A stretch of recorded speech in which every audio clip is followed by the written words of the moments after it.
They thought grief made me soft. Let them try to handle me, I told myself. I buried a wife, not my backbone. New Year's Eve tasted like rosemary and battery acid. I'd rubbed the prime rib the way Monica taught me. Salt like snow on a Montana fence. Pepper like storm clouds, and set the table for 4. Nina likes the green plates with the pine cones. Garrett once said they were kinda rustic, which his mouth meant not expensive enough to post. I lit the good candles anyway. Let him post. Before we continue, please subscribe to the channel and let us know where you're listening in the comments. The old mantle clock ticked loud enough to measure my heartbeat. College bowl game murmured on the TV. Tennessee versus somebody. Crowd noise like ocean surf. I pulled the rolls from the oven, brushed them with butter, and the house smelled like a Norman Rockwell lie. My phone buzzed. One bubble from Nina. Dad, I'm so sorry, last-minute change. We're staying with Garrett's folks tonight. His mom already cooked. Rain check? Love you. The clock ticked. Somewhere down the block, fireworks tried out their throats. I typed, understood. Love you too. Then deleted, understood. Then put the phone face down. The prime rib hissed in the pan like it was laughing at me. A minute later, the doorbell camera chimed on my watch. False positive. A raccoon toddling across the porch like a drunk in a fur coat. I set out 4 plates anyway. When you've been married 47 years, habit is a stubborn animal. I poured a single bourbon, clinked it to Monica's picture on the sideboard, the one with her hair caught by lake wind. Saved you the end cut, I said. The house answered with the hum of the fridge and the polite cough of the heater. Then I made the rookie mistake. I opened Instagram. There they were, Nina and Garrett.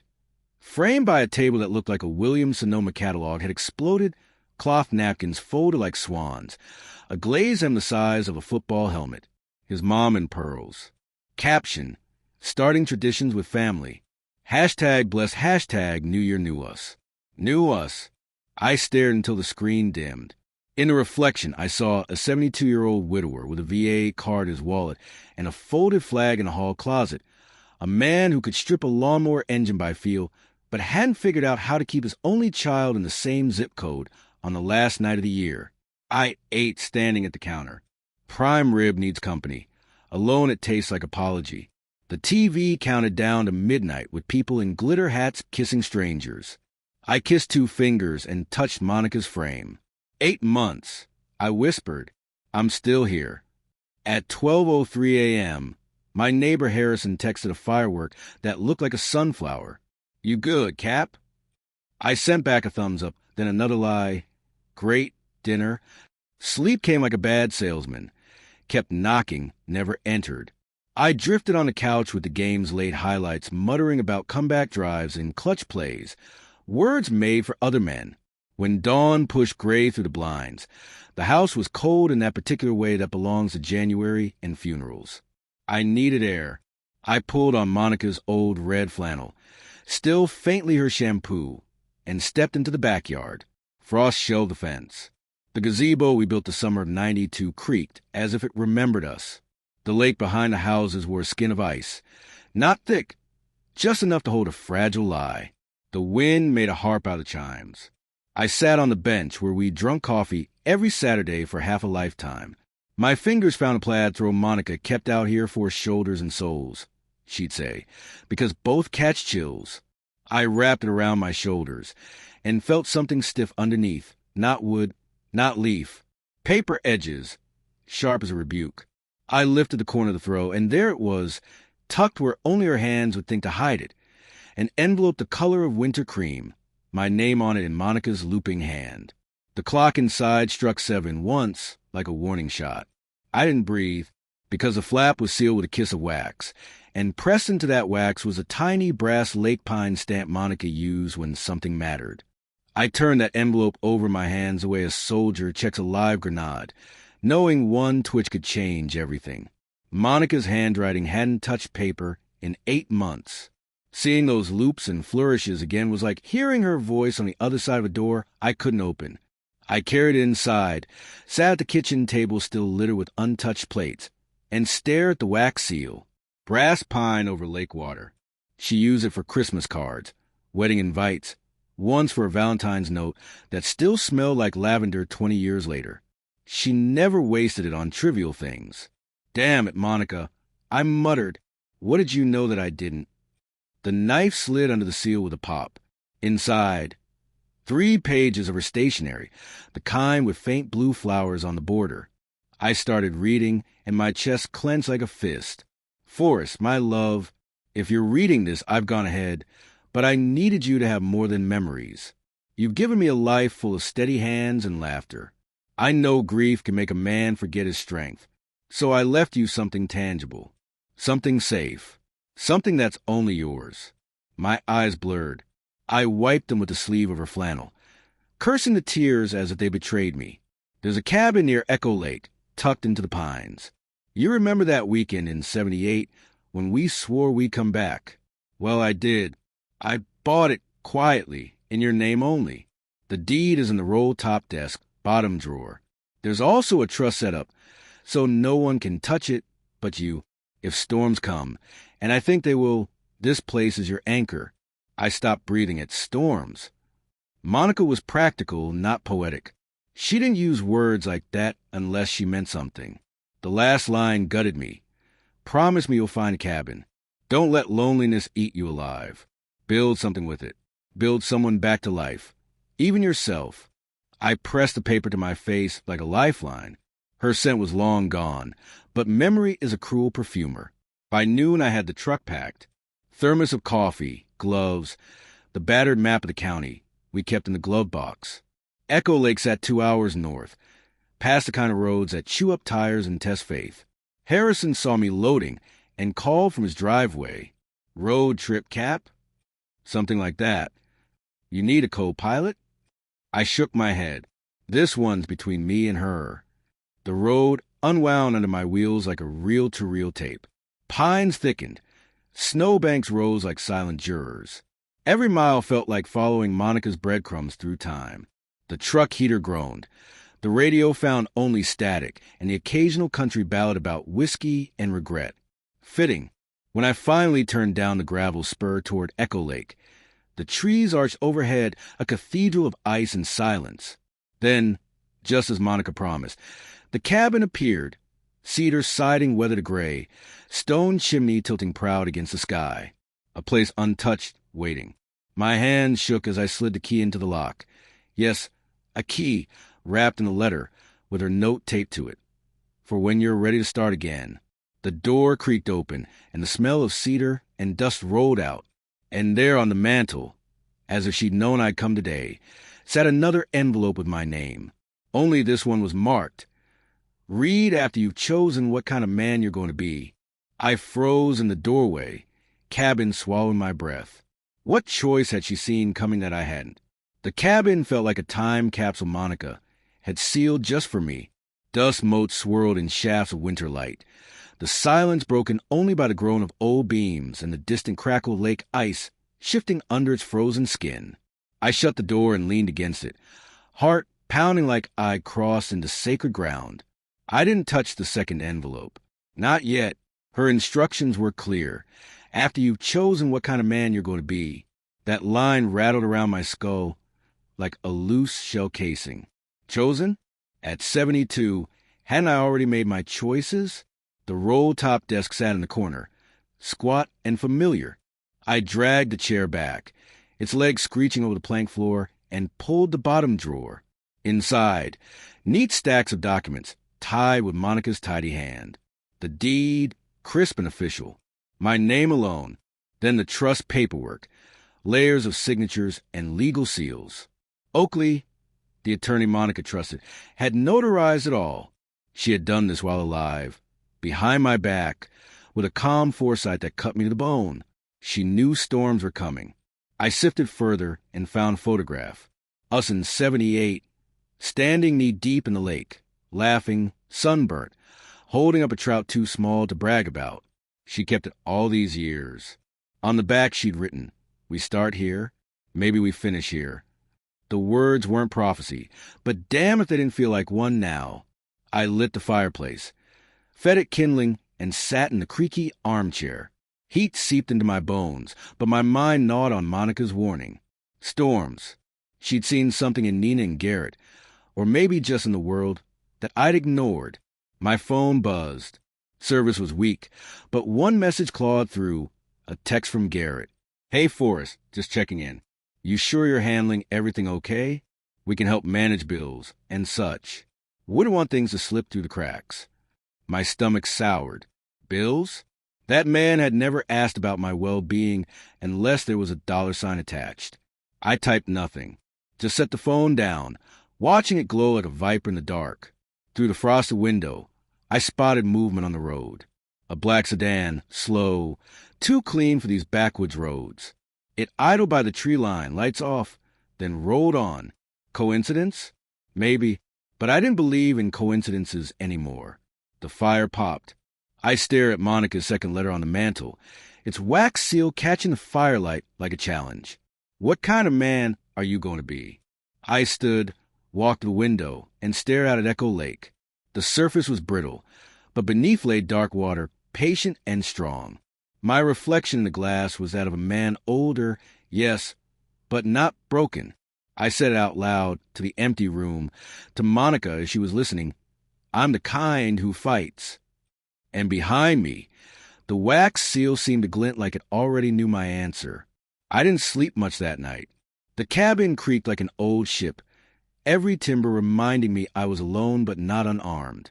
By dawn, the lake was a sheet of pewter, wind pushing whitecaps against the ice rim. I brewed coffee in the dented percolator Monica must have left. It's as filling the silence like an old friend clearing his throat. That black sedan gnawed at me. Men don't idle down back roads for sightseeing. Not in January. Not here. And Garrett's message, help with bills, sat in my phone like a thorn. I'd been a Marine, then a mechanic, then Monica's husband. I knew when someone was circling, waiting for weakness. Around mid-morning, I heard tires on gravel. I stepped to the window, mug warm in my hands. Sure enough, a truck eased up the drive, new Ford dealer plates, chrome that didn't belong in the pines. Out stepped Garrett. City boots, sinking in snow, jacket too sharp for this cold. He waved, grin plastered on like he was running for office. I opened the door before he knocked. Long way from home, I said. He clapped his gloves together. Just thought I'd check in, Forrest. You never answer my text. Figured maybe you needed help up here. I looked past him. Empty passenger seat. No Nina. My daughter hadn't come. That stung sharper than the wind. Coffee's on, I said flatly, letting him inside. He glanced around, eyes cataloging the cabin like a realtor. Wow. Cozy place. Didn't know you had property out here. I didn't answer. Just poured him coffee and slid it across the table. He took a sip, winced at its strength. Listen, he said, lowering his voice as if the trees had ears. Managing estates, assets, it can get tricky, especially at your age. Nina, and I just want to make sure everything's in order. You know, so nothing falls through the cracks. I set my mug down hard enough to rattle the table. Garrett, I'm not slipping through any cracks. He chuckled. Too smooth? Of course, of course. Still, maybe put some things in both our names. Simplify matters. That was the moment. His mask slipped just enough, eyes darting toward the desk in the corner. He knew. Maybe not everything, but enough. I leaned forward. Monica trusted me to handle my life. Not you. Not Nina. Me. If you're worried about paperwork, don't. Everything's buttoned tight. He tried to laugh it off, but his smile cracked. Hey, no offense. Just thinking about the future. Future's mine to think about, I said. The silence after that was heavy, filled only by the ticking of my watch. Garrett finished his coffee, set the cup down without thanks, and stood. Well, we'll talk again. Don't want you carrying too much weight, Forrest. Sometimes pride gets in the way. I followed him to the door. Pride's kept me alive longer than your kind of concern ever could. He forced a smile, climbed into the truck, and spun the tires, leaving. The black exhaust curled against the snow like smoke from a warning shot. I stood on the porch, Monica's letter in my pocket, the lake groaning under shifting ice. Garrett wasn't just circling, he was hunting. And storms, as Monica promised. had already started rolling in. That night, when the wind howled through the eaves, I swore I heard her voice in it. Don't let them take what we built. Fight! I went back inside, locked the door, and knew the next move wasn't his. It had to be mine. 2 weeks later, the storm finally hit. Not weather, but paper. Thick white envelopes. Delivered by a deputy with face as blank as his badge. He didn't linger, just handed them over with a mumbled, "Court date's inside." "Good luck, sir." Inside, the words felt colder than January ice. Petition for guardianship. Filed by my own daughter and her husband. They claimed I was no longer capable of managing personal or financial affairs. In plain English, incompetent. My hands shook, but not from fear. Rage burned steadier than coffee. They wanted a judge to strip me of my rights. Hand my life's work to Garrett like a set of car keys. Monica had seen this coming. She left the cabin, the trust, the paper trail of protection, because she knew. I called Harrison first. He answered with his usual gravel. "Cap, you sound like you just swallowed a nail. They're trying to put me under guardianship." Long pause. Hell. Then, after a beat, "You need Oakley, that lawyer Monica trusted. He's sharp and mean when it counts." By noon, I was in Oakley's office downtown. Oak panel walls stacked with law books and Old Navy photos. Oakley himself looked like he'd been carved from courthouse stone. Gray hair, wire-rimmed glasses, handshake like a vice. "Tell me everything," he said. I slid the petition across his desk. He read silently, jaw tightening. Finally, he looked up. "They're painting you as senile. Sloppy finances, poor memory, diminished judgment. It's all boilerplate, but dangerous if unchecked. I can prove I'm not any of those things." Then we prove it. Bank records, medical evaluation, neighbors to testify. And the trust Monica left? That's dynamite. Will make them regret filing this. For the first time that week, I almost smiled. Still, at night, doubt crept in. I stared at Monica's second sealed letter on the cabin mantel, wondering if this was a choice she meant. What kind of man I'd be. The passive kind, waiting for pity? Or the fighter, dragging truth into the light. Even if it cut, I chose. The next days became a campaign. I marched into my doctor's office, demanded a full cognitive exam. "Doc, make it thorough. I want something no court can twist." He chuckled, ran me through memory tests, reaction drills, balance checks. Passed every one. "Forrest, you're sharper than half my staff," he said. Bank records came next. Every withdrawal, every deposit, neat and accounted for. Years of habit. Discipline born from fixing engines and balancing ledgers. Harrison gathered neighbors. Folks I'd help with lawnmowers, fences, even funerals. They were ready to swear under oath I wasn't slipping. But the hardest piece was Nina. Her silence cut deeper than Garrett's words. She didn't call, didn't explain. She let him drive the bus while she sat quietly in the passenger seat. That betrayal carved out something in me no lawyer could patch. One night, Harrison dropped off a box of old photos for evidence of my daily competence, me at community events, me running the VFW grill, me organizing tool drives. We drank bourbon by the fire, flipping through snapshots. He held one up, me saluting at last year's Memorial Day. "That man," Harrison said, "doesn't need a guardian. He needs a damn medal." I laughed once, sharp. Maybe court will have to do. Still, when the night quieted, I looked again at Monica's envelope. The wax seal glimmered like a star in the firelight. After you've chosen what kind of man you're going to be. I had chosen. But the question now was, would a courtroom believe it? The summons date circled my calendar like a bullseye. And I knew the first shot in this war would be fired in public, where everyone could watch a father branded incapable by his own blood. The courthouse smelled of old paper and disinfectant. The kind of place where history is made and lives are unmade with the swing of a gavel. I walked through the metal detector in my best suit, the one Monica always said made me look like a senator who'd seen combat.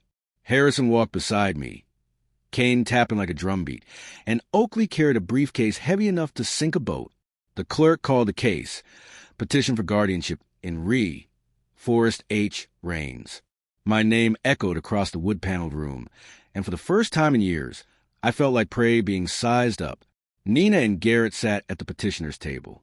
She avoided my eyes, twisting a tissue in her hands. He looked smug, whispering into her ear like a campaign manager coaching his candidate. Behind them sat a row of curious neighbors, church acquaintances, even the mailman, faces I'd known for decades, now waiting to see if I'd be declared unfit for my own life. Oakley leaned close. "Keep calm. Let me handle the fire." The judge, gray and sharp-eyed, took her seat. Garrett stood first, speaking with the false concern of a man rehearsed in front of mirrors. "Your Honor, we only want what's best for Forrest. He's been forgetful, financially careless, living in isolation. We fear for his safety."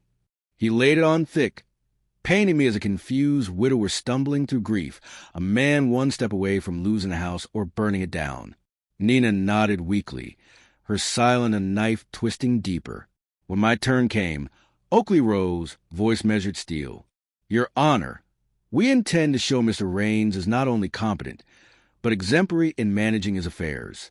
What you've heard is theater, not truth." He called me first. The bailiff swore me in, and I sat tall. Oakley asked simple questions. My birthday, today's date, the president, the square root of 81. I answered each with precision, my voice steady. Laughter rippled when I added, "And the Titans will lose this Sunday, but you don't need a test to know that." Even the judge cracked a smile. Then Oakley handed over my medical evaluation, pages stamped and signed by my doctor, stating unequivocally, no cognitive impairment detected. Next came the bank records. Line after line of clean transactions, every bill on time, savings intact. "This is not the ledger of an incompetent man," Oakley declared. Finally, Harrison took the stand. He leaned on his cane, voice gravel but proud. "I served with men who lost their grip. Forrest isn't one of them. He fixes engines, keeps calendars, remembers every birthday at the VFW. If he's incompetent, then half this county better turn in their driver's licenses." The gallery chuckled. Garrett's jaw tightened. But Oakley wasn't done. He pulled the final arrow from his quiver, the trust papers Monica had set up. He laid them on the evidence table like holy scripture. Mrs. Raines anticipated these very accusations. She secured property and assets solely in Forrest's name, with legal safeguards. That is the foresight of a family, not the fear of incompetence. Garrett jumped to his feet. "Objection! This is irrelevant." The judge cut him off, voice firm. "Sit down, Mr. Keller. It is absolutely relevant." Gasps rustled through the room. Nina's face crumpled, shame washing over her as Garrett sank back, lips pressed thin. That was the first public crack in their campaign.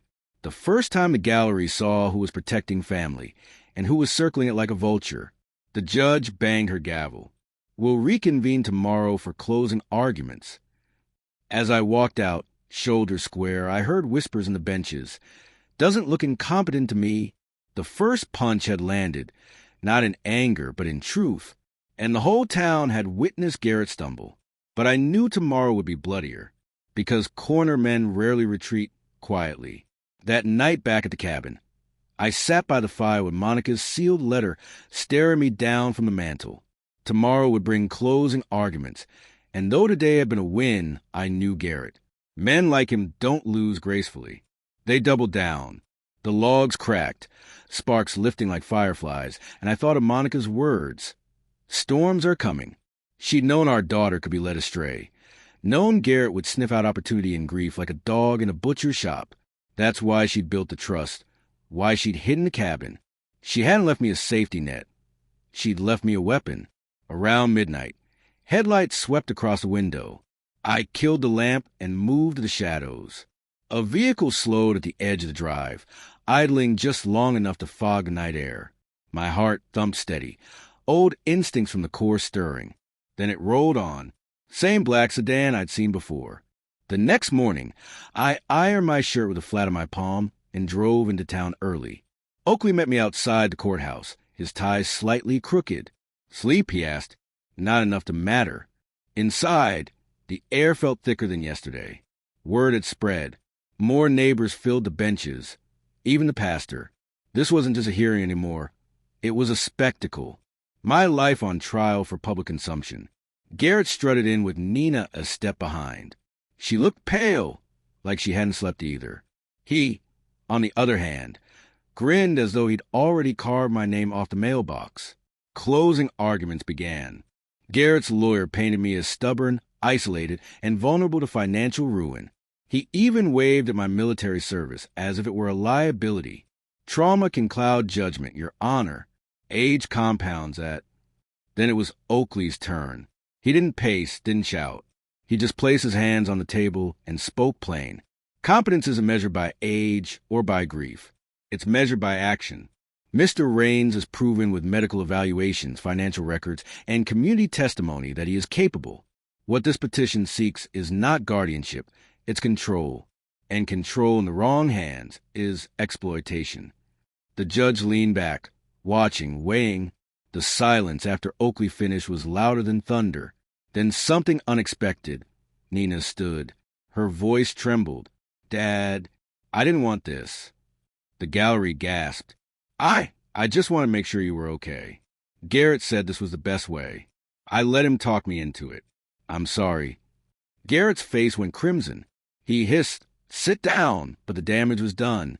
Every eye in the room saw him snap, saw the charm peel back to reveal the greed underneath. The judge called order, but the shift had happened. Garrett wasn't a concerned son-in-law anymore. He was a man exposed, scolding his wife in public, desperate to hold on. The gavel struck. This court will deliberate, ruling tomorrow morning. The crowd spilled into the hallway, buzzing like hornets. Strangers nodded at me. Some even clapped a hand to my shoulder. The public humiliation Garrett had just tasted would spread through town faster than gossip at a church potluck. Still, as I drove back to the cabin, the victory felt fragile. A cornered animal can be the most dangerous.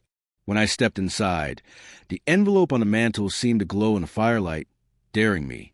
I ran a thumb over the wax seal, whispering into the empty room. "Monica, am I ready to read this yet?" The silence answered with the groan of the rafters. And I knew the real storm wasn't the courtroom. It was what Garrett would try once the gavel fell. The judge's decision came down the next morning like a hammer breaking ice. The petition for guardianship is denied. Mr. Raines remains fully competent in all legal and personal matters. Furthermore, this court issues protective order barring further interference in his affairs without cause. The gavel struck, and just like that, Garrett's entire scheme shattered in front of a packed gallery. Murmurs rippled through the benches, neighbors, veterans, half the town nodding, whispering. Some even clapped softly before the bailiff barked for order. I didn't look at Garrett. I looked at Nina. She sat small, tissue twisted to pulp in her hand, tears streaking down her cheeks. Our eyes met for half a second, hers full of guilt, mine harder than I meant. Then she dropped her gaze. Oakley gathered the papers, shook my hand. "You've won, Forrest." Cleanly, but I knew better. Victories in court don't end wars. They just change the battlefield. Outside the courthouse steps, the sun cut through gray clouds, spotlighting Garrett as he tried to spin the loss. A reporter shoved a mic at him. Local news smelled blood. Garrett flashed that politician smile. "We only wanted what was best for my father-in-law. If the court feels otherwise, we respect that decision." I couldn't stop myself. I stepped right into the frame, voice clear enough for every camera. "Best for me? You tried to steal my life and my wife's legacy. That's not best, that's betrayal."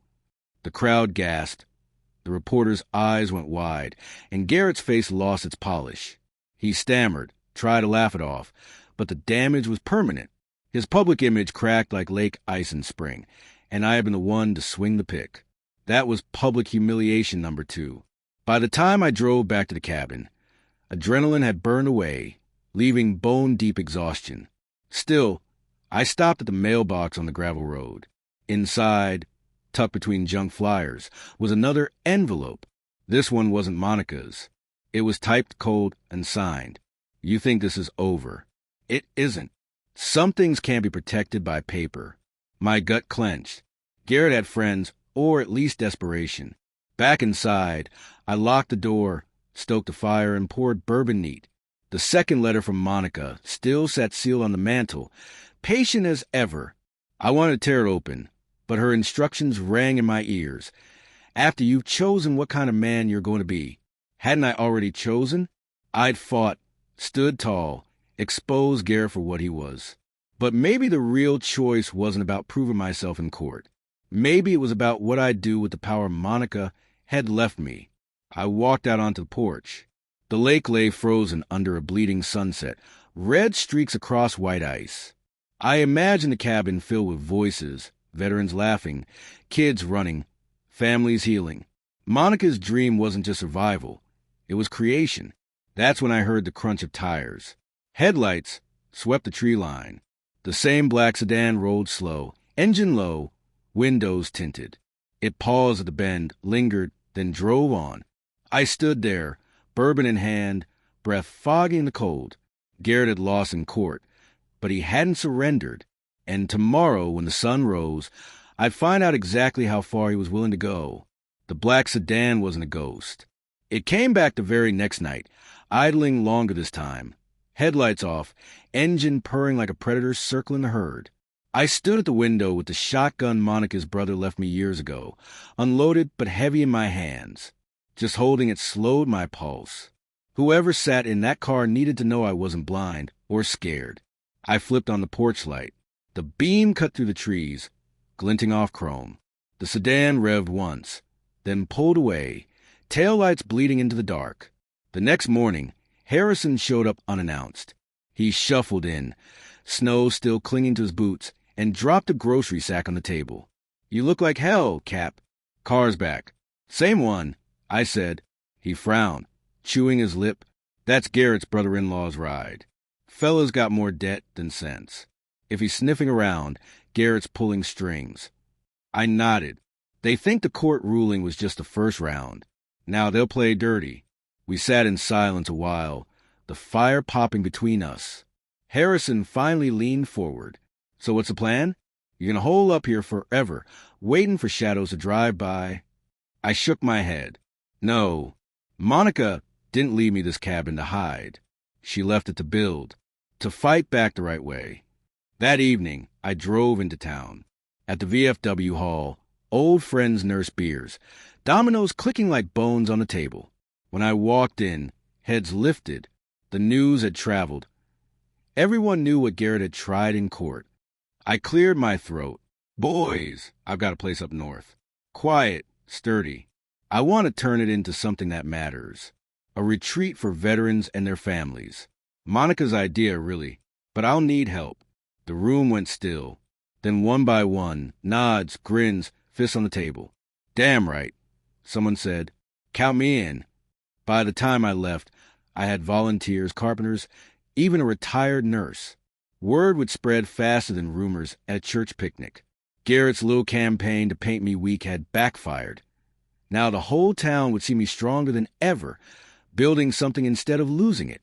But strength paints a target. When I returned to the cabin, a note was nailed to the porch post. No envelope this time.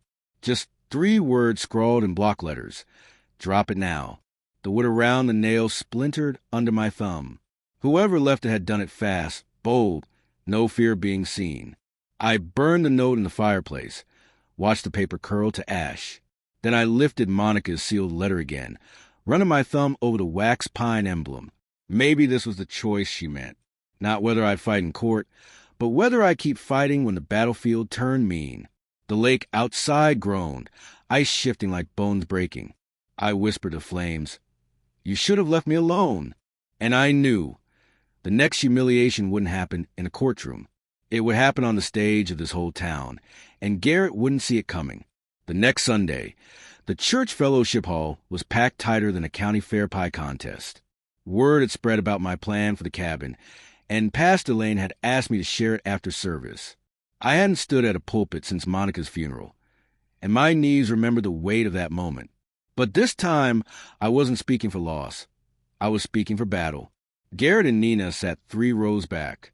He wore his smug grin like a campaign pin, but his eyes flicked around nervously. He knew I had the crowd before I even opened my mouth. Nina kept her gaze down, twisting her wedding band like it was a shackle. I cleared my throat, steady as I could. Friends, you all know me. Some of you fought beside me. Some of you I fixed tractors for or sat with after funerals. And all of you knew Monica. She believed in building things, gardens, families, communities. Before she passed, she left me something, a cabin by Echo Lake. Her wish was that it become a refuge, a place for veterans and their families to rest, heal, and remember they're not alone. The room was silent. Even the kids in the back stopped squirming. I let the words settle, then added, I can't do it alone, but I don't have to. Because Monica was right, we still build together. Applause broke out, scattered at first, then rolling like thunder. Harrison slapped the table. The choir lady stood. The pastor clapped with both hands. The hall filled with cheers. And right there in the noise, Garrett lost his grip. He shot up from the pew, face flushed. This is nonsense, he barked. The applause faltered. You people are being conned. He's too old to run something like this. He'll ruin it, and you'll all end up cleaning up his mess. Gasps rippled. The mask he always wore had cracked wide open. Nina tugged his sleeve, whispering, Sit down, but he yanked away. I didn't raise my voice. Didn't have to. Funny thing, I said, meeting his eyes. The court didn't think I was too old. They thought I was more than capable. And from where I stand, so does this community. The hall erupted again, louder this time, the sound of people choosing sides. Garrett stood frozen, red-faced, trapped in his own outburst. That was public humiliation number 3, delivered not by lawyers or judges, but by the people he wanted to impress most. I stepped down from the podium. Strangers patted my back. Veterans gripped my hand. Mothers hugged me with tears in their eyes. Garrett sat back down, shaking his head, but it was over. His credibility had crumbled in public daylight. Later, as I left the hall, a neighbor whispered, Forrest, you buried him without a shovel today. But I didn't feel triumph. Not yet, because humiliation makes men like Garrett reckless, and reckless men don't lick their wounds quietly. That evening at the cabin, I poured bourbon, stared at Monica's sealed letter in the firelight, and asked aloud, Is this what you meant, love? To build while fighting back. The wax seal didn't answer, but the wind outside did, whistling through the eaves like a warning.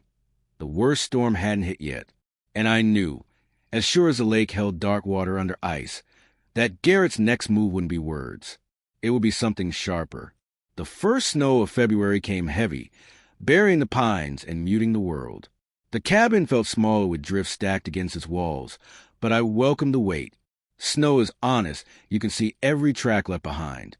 That's why the set of boot prints on my porch chilled me more than the wind. They weren't mine, and they weren't Harrison's. Too fresh, too deliberate.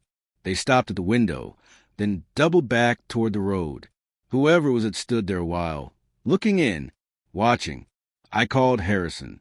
Someone came by last night. Didn't knock. He cursed under his breath. Garrett's pushing harder. Might be him. Might be some fool he paid. Either way, it's pressure. I walked the perimeter after we hung up, found the prints again by the woodshed, where the lock had been jimmied.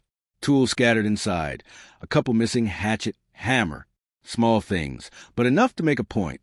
You're not safe here. That night, I sat by the fire with Monica's sealed letter balance in my hands.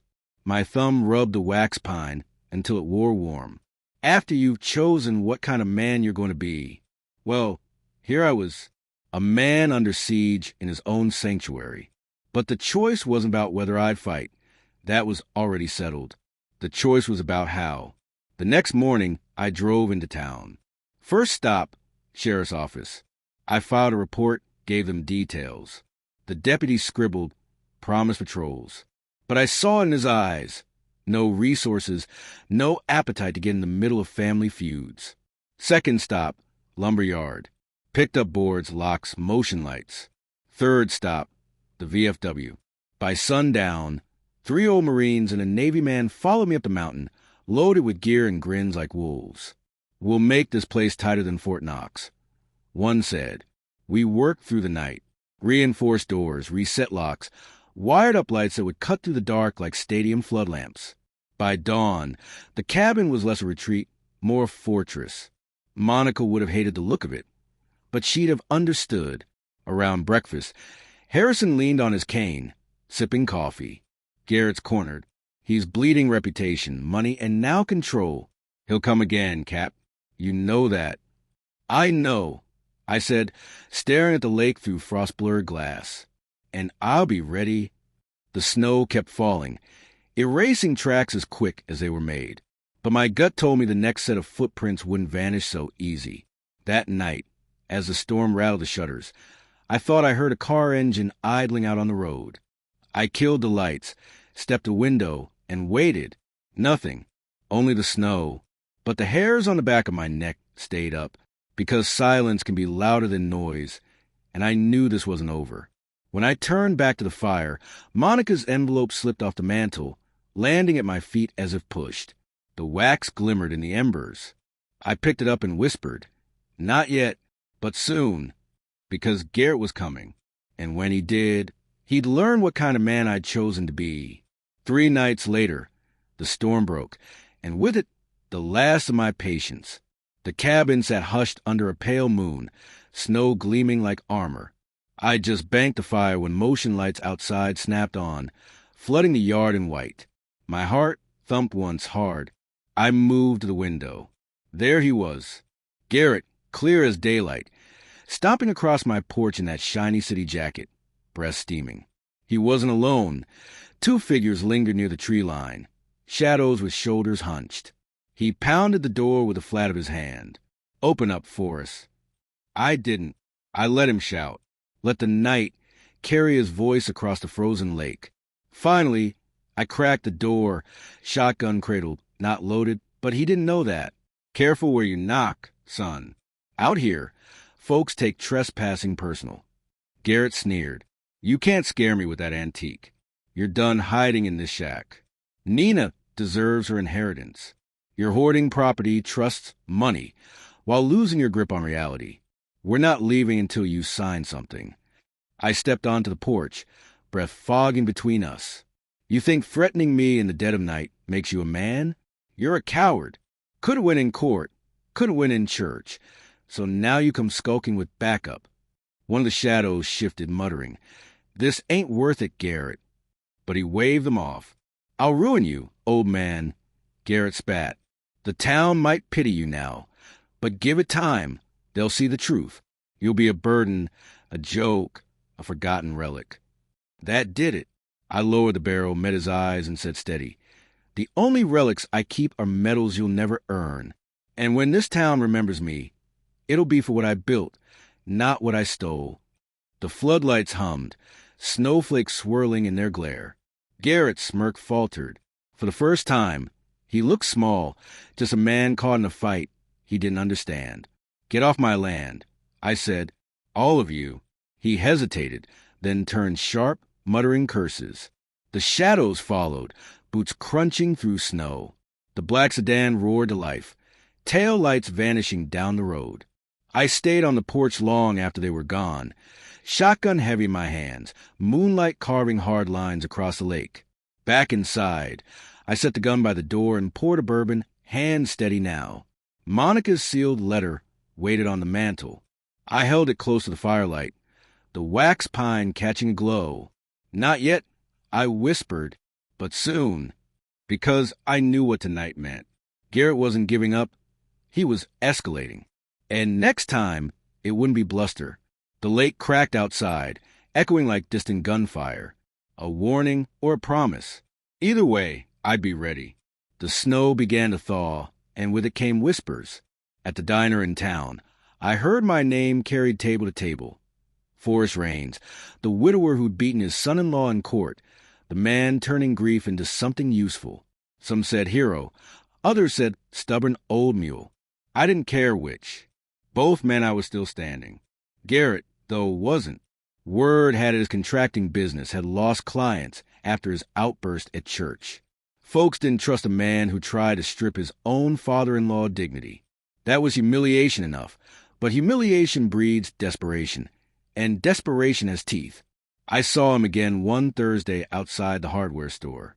He stood by his truck, phone pressed to his ear, gesturing wildly.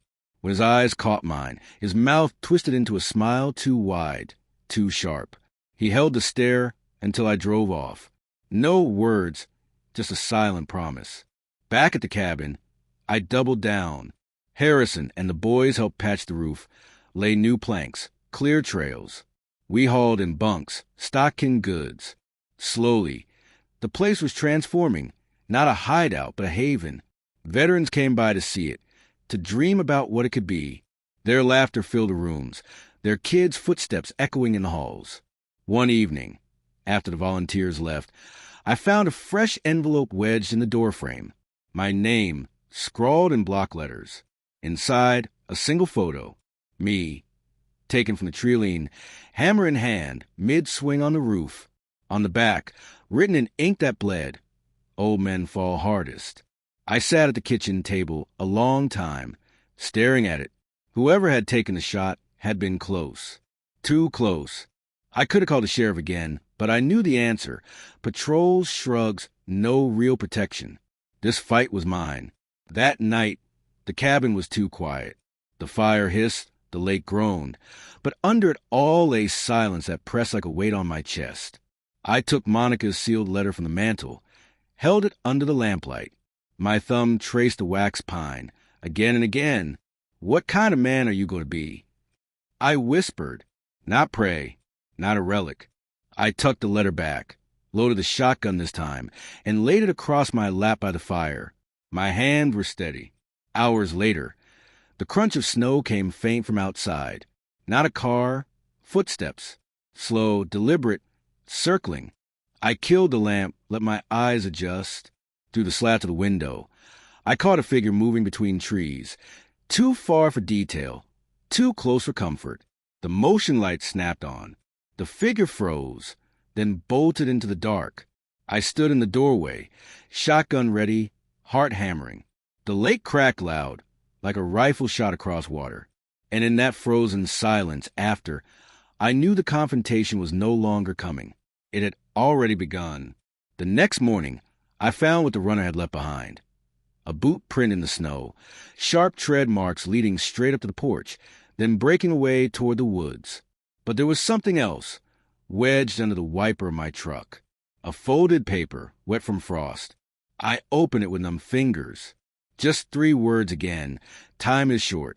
I burned in the fire before the coffee even finished percolating. Enough games. Garrett wanted me rattled. Instead, he'd made me steady. By noon, volunteers showed up again, Harrison, 2 vets from the hall, and Piper, the retired nurse. We hammered, painted, argued, laughed. The cabin grew louder, brighter. Kids ran the trails with sleds. The air filled with life, and for a few hours, Garrett's shadow vanished. But he wasn't gone. That evening, Harrison pulled me aside. "Cap, you know he won't stop. The man circling the drain, and folks who drown drag others with them." I nodded. That's why tomorrow we go public. Not just plans for the cabin. We show the community it's already alive. Veterans' families, proof it's more than a dream. Garrett can't spin that. Harrison grinned. Make it official. The next day, we held an open house. Snow melted in patches, mud thick under boots, but still they came, neighbors, church folk, veterans. Kids played by the lake. Women toured the bunks. Old soldiers clapped my back. The air was thick with barbecue smoke and laughter. I stood on the porch, cleared my throat, and raised my voice. This cabin is mine alone. It's Monica's gift, and now it belongs to every man and woman who wore the uniform, and to their families. A place to breathe, a place to heal. And it will stand long after I'm gone. Applause erupted, echoing across the water. My chest swelled, not with pride, but with purpose. Then, through the crowd, I saw him, Garrett, standing at the edge of the trees, arms crossed, face twisted in something between rage and disbelief. He hadn't expected this many people. He hadn't expected support this strong. Our eyes locked. His lips moved, silent from the distance, but I could read them clear. This isn't over. I didn't flinch. I raised my glass of lemonade toward him like a toast, then turned back to crowd. Later, when the sun set and guests trickled away, I found a single set of boot prints leading up the side of the cabin. Near the back window, scratched into the frost, was one word: tonight. The fire hissed when I fed it another log. I sat with a shotgun across my lap, Monica's sealed letter on the table beside me. My thumb traced the wax pine once more. Soon, I whispered, "Tonight, maybe." And as the lake groaned in the dark, I knew this storm was about to break wide open. The night settled heavy, sky black as coal, stars smothered by clouds. I doused the lamps and let the fire burn low. The cabin's logs crackled, groaning under the weight of silence. Every nerve in my body was coiled tight, listening for the crunch of snow outside. It came just after midnight. Slow, careful steps. Not the skitter of wildlife. Measured, human. The motion light snapped on, flooding the yard. Shadows flinched at the edge of the trees. Then Garrett stepped into glow. He wasn't smiling now. His city jacket was gone, replaced by a dark coat, collar up. In his hand gleamed the edge of a crowbar. Behind him, two others fanned out, faces hidden under hoods. I opened the door before they reached it, shotgun leveled, voice iron. "End of the line, Garrett." He laughed high and brittle. "You won't shoot me. You're just an old man playing soldier in a cabin. Sign over the trust, or I'll take this place apart while you watch." "Try me." I cocked the shotgun, the click echoing like thunder across the lake. The two hooded men froze, shifting on their feet. One muttered, "This ain't what I signed up for." Garrett snapped at him. "Shut up. He's bluffing." I stepped out onto the porch. Steady. Bluffing kept me alive in the core. "Son, you want to bet your life I forgot how." The standoff stretched, air brittle with fear. Then headlights cut through the night. Harrison's truck, followed by two others from the VFW. Engines rumbled, doors slammed, men with flashlights and sidearms spilling into yard. Garrett's smirk cracked. "You call backup?" I shook my head. "Didn't have to. This community called me." Harrison's voice boomed, gravel and thunder. "Garrett Keller, you take one more step, and you'll answer to more than Forrest." The hooded men backed away, muttering curses, then bolted into the trees. Garrett stood rooted, crowbar trembling in his hand. "Look around," I told him. "Every lie you told, every trick you tried, it brought you here. Outnumbered, exposed, holding a weapon you don't have the guts to use." The floodlights hummed. Snow swirled. For the first time, Garrett looked small, cornered, undone. "Go home," I said. "This fight's finished." But he didn't move. His jaw clenched, eyes burning with the desperation of a man who couldn't stand losing in front of a crowd again. And I realized this wouldn't end with him walking away. Not tonight. The lake cracked behind us, echoing like a warning shot. Garrett flinched, grip slipping on the crowbar. And I knew the final reckoning was seconds away. Garrett's knuckles whitened around the crowbar, his chest heaving like a cornered animal. The floodlights made his face a mask of desperation. Every neighbor, every veteran watching him crumble in real time. "You can't take this from me," he barked, voice cracking. "It should have been ours, mine and Nina's. You don't get control everything." I stepped closer, shotgun steady but barrel lowered now. Control? This was never about control. This was about respect, about family. And you threw both away the moment you tried to steal what Monica left in trust. His eyes darted to the watching crowd, Harrison, the vets, even the pastor who'd driven up with headlights blazing. Whispers carried through the cold. Garrett wasn't just losing to me anymore. He was losing to the entire town. He raised the crowbar half-heartedly, but his arms trembled. "Old men should know when to bow out," he spat. I let the silence hang, then said clear enough for every ear to hear. "I buried a wife, not my backbone, and I'll never bow to a thief." That broke him. With a roar he swung, but the crowbar clanged harmless against the porch rail, his grip slick with sweat. Harrison stepped forward, cane like a spear, and barked.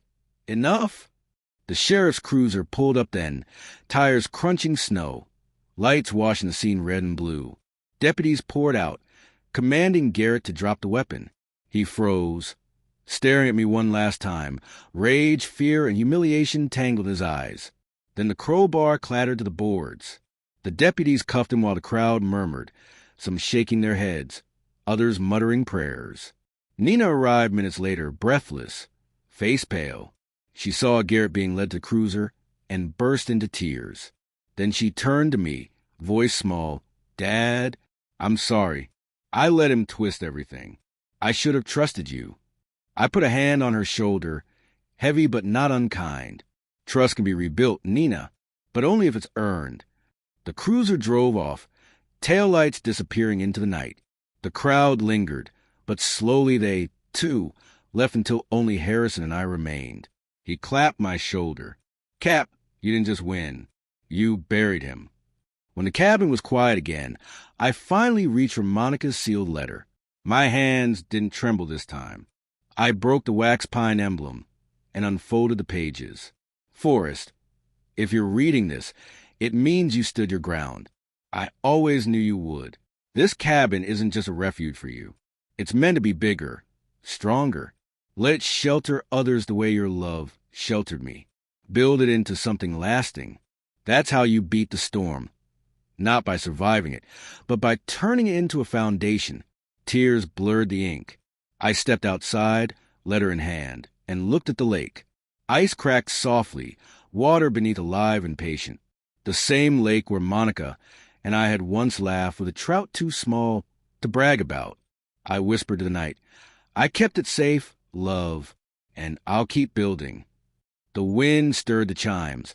A sound like her laughter carried back to me. Behind me, the cabin stood tall, floodlights casting long shadows. Not a fortress anymore, but a sanctuary. Garrett had lost his power, his pride, and his mask. I had lost nothing, except the fear he tried to chain me with. And in that silence, for the first time in 8 months, I felt peace settle over me like a warm hand. The storm had broken. The fight was done. And Monica's legacy, our legacy, would outlast us both. If you like this story, please like this video. Subscribe to the channel and share your impressions of this story in the comments. To listen to the next story, click on the box on the right.